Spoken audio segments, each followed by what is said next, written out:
Continuing on in section 6.5, we're going to check for extraneous solutions here after we solve. So what is the solution? This means we're looking for our x values. In order to do that, we need to get our square root completely by itself. We can't move from inside to outside until it's completely alone and isolated. So we're going to get rid of the minus 5 by adding 5. And that's how we get our square root by itself. Okay, we need our square root by itself so that we can get rid of the square root and be able to combine our x's. Now, to get rid of a square root, we are going to square both sides. Remember, our index there is 2, so we take it to the second power. Whatever we do to one side, we have to do to both. And here on the right side, what that means is that we're going to take x plus 5, my base, times itself 2 times. On the left side, my index and exponents combine to be 2 over 2 or just 1, so I have x plus 7 to the first power. Here I'm going to FOIL firsts, outsides, insides, lasts. Combine like terms.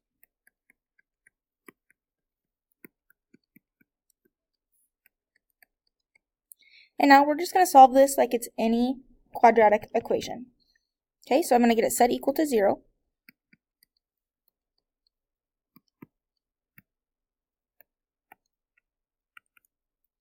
I have x squared plus 9x plus 18. Now I can factor. Multiply to 18, add to 9, 6, and 3. They're both going to have the same sign, both positive. Zero product property says I can set both of my factors equal to 0 and solve.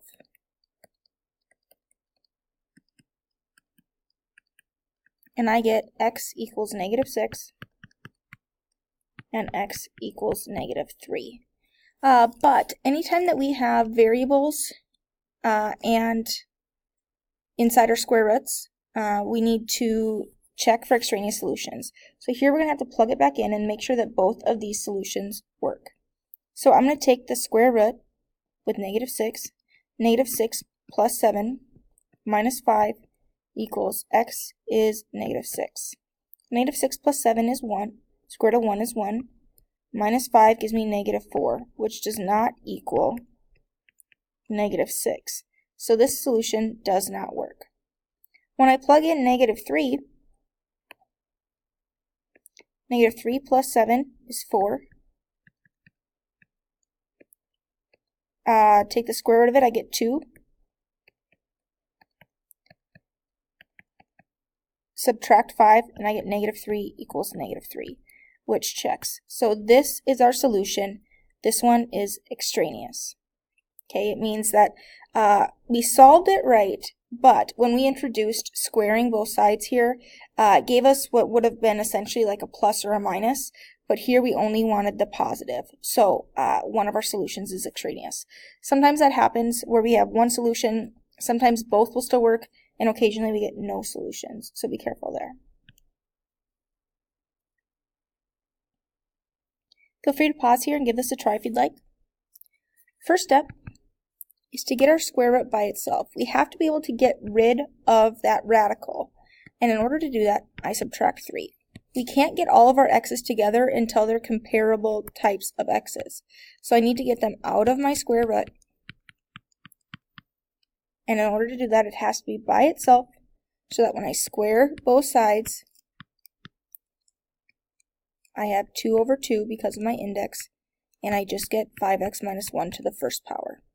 Here, I'm going to take x minus 3, my base, times itself, exponent number of times. Here, that's 2, and I'm going to FOIL.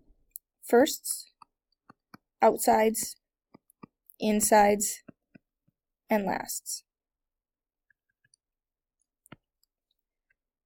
5x minus 1 equals x squared minus 6x plus 9 when I combine my like terms there. Now again, we've gotten rid of all of our radicals. All of our x's are in the comparable format, so we're going to set it equal to 0 and solve because we have a quadratic formula, or a quadratic equation here. Subtract 5x, add 1.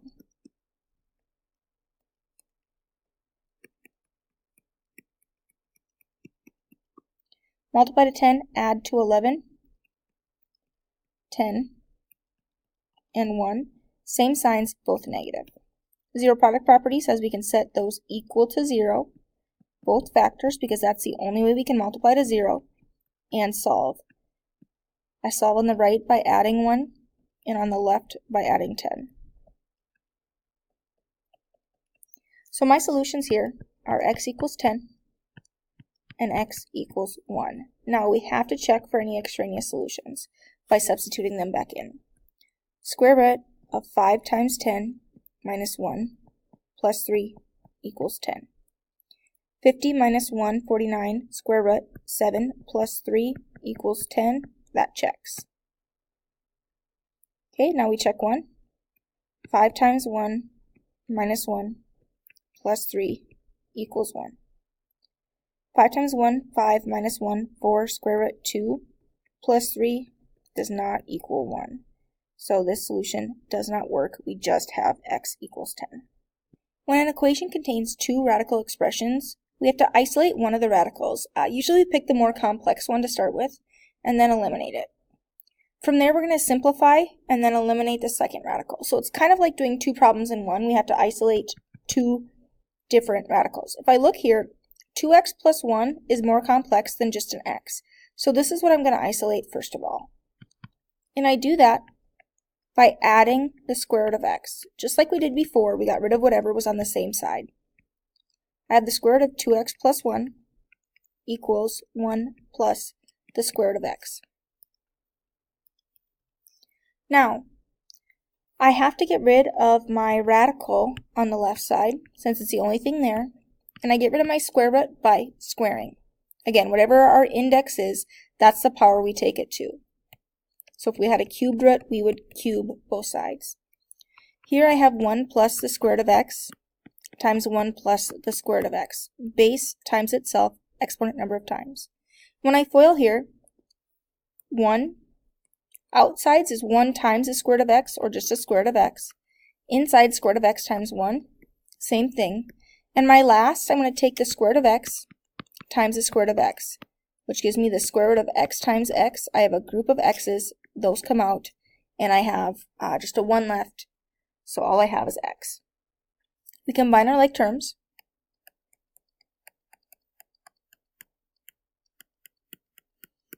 And now, it's kind of like starting all over again, in that we have to get our radical alone.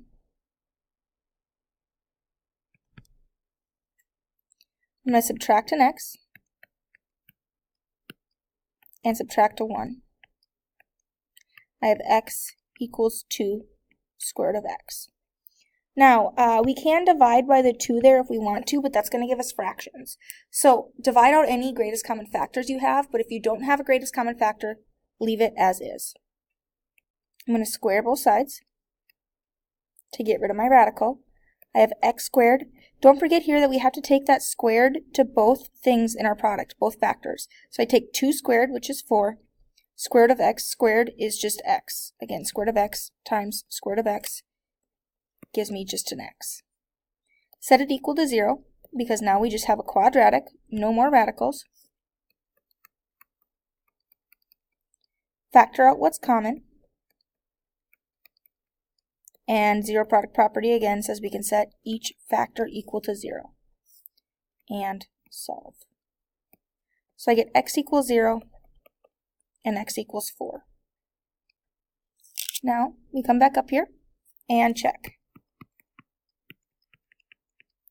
I take the square root of 2 times 0 plus 1 minus the square root of 0 and check to see if it equals 1.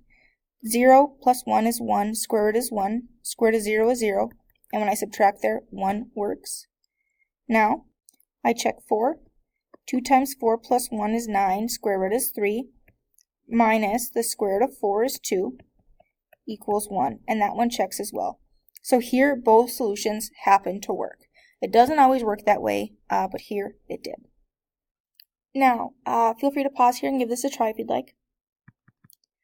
Again, we have two square roots, and we have to get rid of both of them before we can get our x's together. They have to be outside of the square root in order to combine them, unless we're multiplying, and here we are subtracting, so they have to have like radical bases, and we can't get like radical bases. What we can do is we can isolate both radicals, starting with the more complex.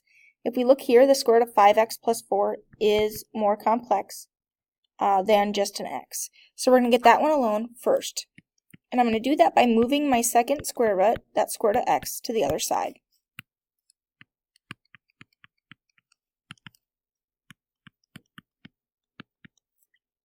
Now, the only thing I have on the left side is a square root. So I can get rid of that radical by squaring both sides. Whatever my index is, I take it to that exponent. Here, I take my base, 4 plus the square root of x, times 4 plus the square root of x. 4 times 4 is 16. 4 times the square root of x. 4 times the square root of x. And when I take the square root of x times the square root of x, since they're both square roots, I can combine those as just x times x. Group of x's comes out as just an x. Now, combine your like terms.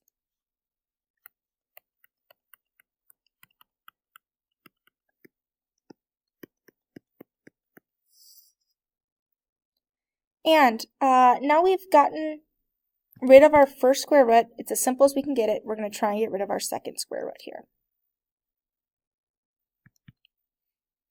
In order to do that, we need to have it isolated. So I'm going to subtract an x. It's kind of like once we get to this step, we start over. And do the same thing, same steps, for our second, less complex radical.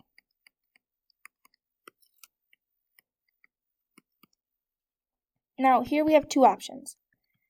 We can either try and get rid of our h, or at least as much of it as we can, by dividing by our greatest common factor, or we can go just how it is. I'm going to divide by the greatest common factor between 4, 12, and 8, which is 4. When we did this in class, we didn't. We kept it as 8 and had big numbers, and then had to divide by our greatest common factor later, which we can do, but here we're going to work a little bit smarter instead of harder and get rid of it right away. Greatest common factor between 4, 12, and 8 is 4, so I can divide that out of each term and have a simplified version here. Now, I still need to get rid of my radical, and I do that by squaring both sides. And when I square my sides here, I do it to the whole thing. So the entire left side becomes x minus 3 times x minus 3. When I FOIL, x squared minus 3x plus 9. And on my right side, I take 2 squared, and I take the square root of x squared, and I get 4x. From here, I can combine like terms.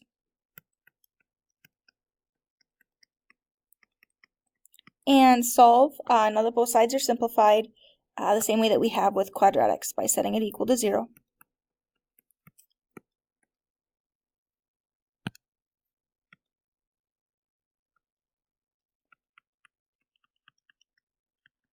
Factoring, or using the quadratic formula, here we're going to multiply to 9, add to 10, which is 9 and 1, same signs, both negative. Set them both equal to 0 according to our zero product property. Add 9, and add 1. So I get x equals 9, and x equals 1. We have to substitute those in to double check that they work. 5 times 9, 45 plus 4, 49, square root 7, minus the square root of 9, 3, equals 4. That one checks.